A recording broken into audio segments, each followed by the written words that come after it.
Yeah, I think there's a lot of reasons to care about compliance actually. And you're right, there's obvious reasons Yeah. and there are sort of less obvious reasons. So what are some of the less obvious ones? Yeah, I mean, I think that maybe one of the less obvious ones for some people is actually the litigation risk. I mean, I think when we talk about compliance, people think about regulatory kind of compliance and fines or investigations, and there's all of that. Increasingly, we're seeing more and more class actions related to employment laws and employment law compliance, which can be extremely costly. And then even less obviously is the reputational risk and the reputation that employers want to be mindful of.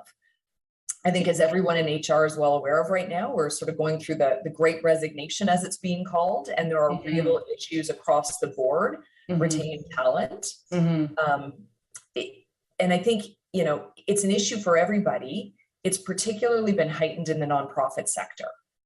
If I could talk about that. Sure. Yeah, so in years gone by, nonprofits often attracted talent because of their mission. And that's been changing a bit. So more recently, many for-profit employers are realizing this. They're offering more programs around things like volunteer work. We'll let you do some pro bono work.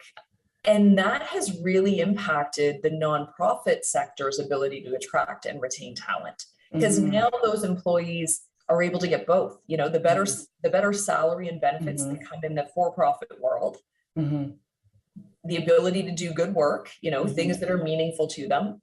And so for the nonprofits, it's really become even more important to ensure that they can compete on reputation as an employer, an employer that cares about their employees.